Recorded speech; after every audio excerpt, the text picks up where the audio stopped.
На повидок се нови недоразбирања помеѓу Битолската општина и превозниците, овој пат со автобуските стојалишта, проблем што се влече од март месец 2015 година.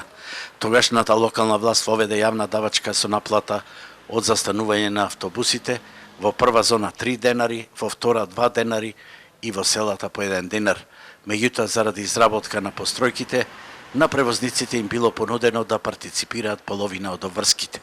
Од тогаш до сега никој не ги платил, бидејќи смета дека побарувањето е ништавно. Сега актуелната власт поднесе тужби за превозниците и очекува да се офајди со неколку милиони денари.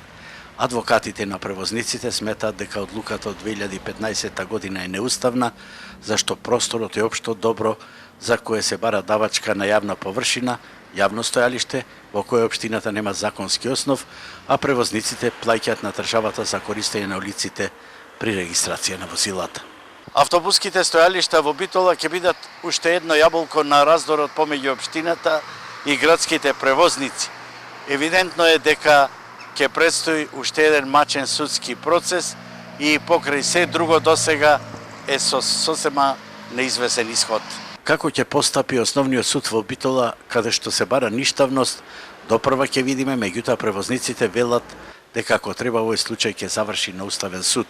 Во меѓувреме, едно од поборувањата на општината застаре и некој ќе треба да сноси одговорност. Тоа ќе го проверам, така да доколку постои лоцирана одговорност на одредено вработено лице, секако дека ќе биде санкционирано. Битолската градоначалничка допрва размислува од овој простор да заработи дури и со реклами од компаниите.